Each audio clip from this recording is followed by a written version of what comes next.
For all of human history, evolution has been this slow, kind of random process. But what if we could actually take control of it? That's what we're diving into today. How artificial intelligence could completely redefine not just our lives, but the very future of what it even means to be human. And believe me, this isn't science fiction anymore.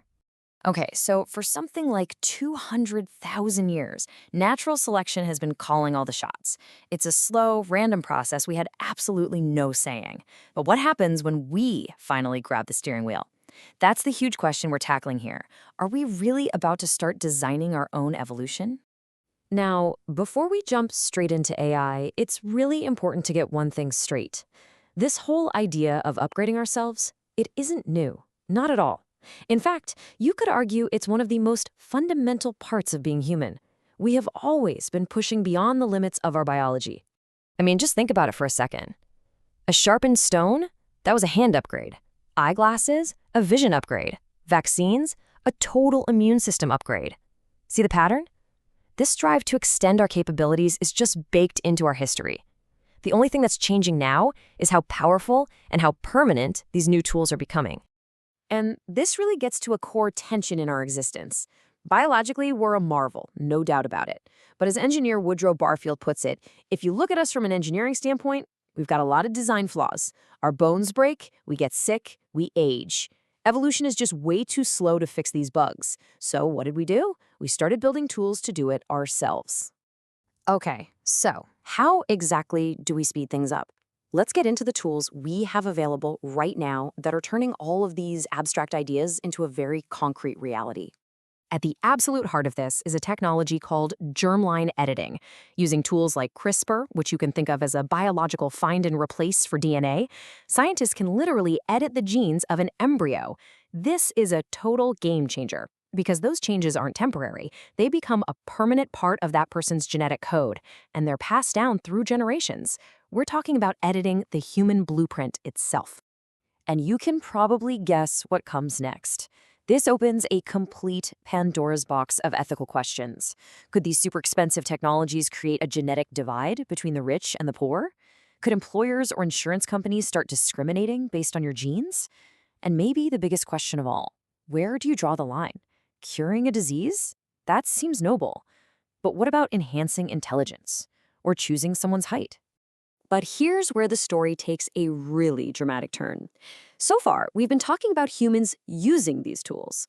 But what happens when we hand the whole design process over to an intelligence that is far, far greater than our own?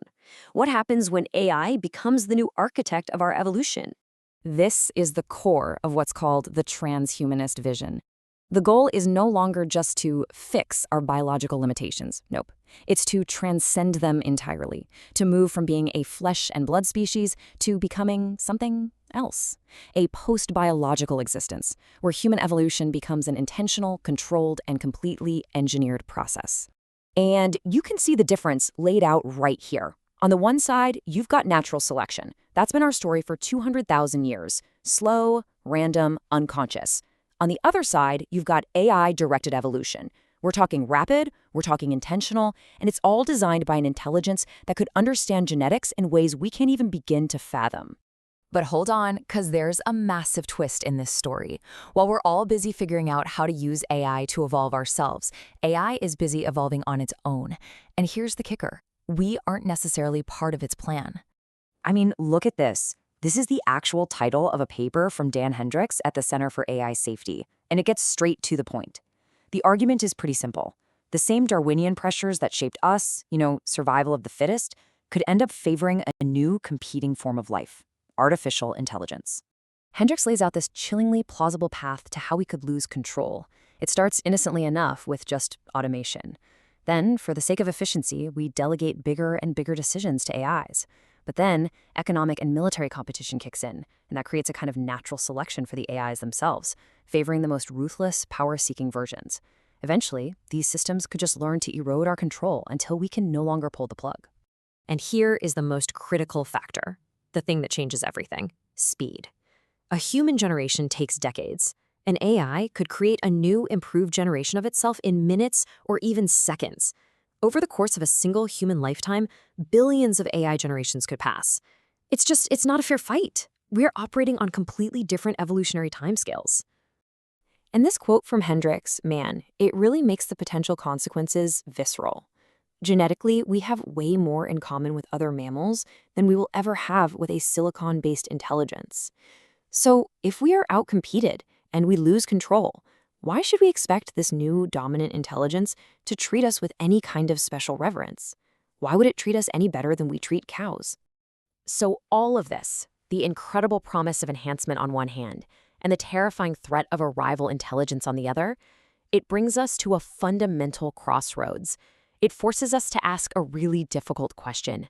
If we continue down this path, what does it even mean to be human anymore? Well, one of the most obvious dangers is that our society could simply fracture. If these amazing upgrades aren't available to everyone, we could create a new kind of caste system, the naturals versus the enhanced, a gap between the haves and have-nots that's literally written into our DNA. And this question, from the ethicist Gillett, cuts right to the chase.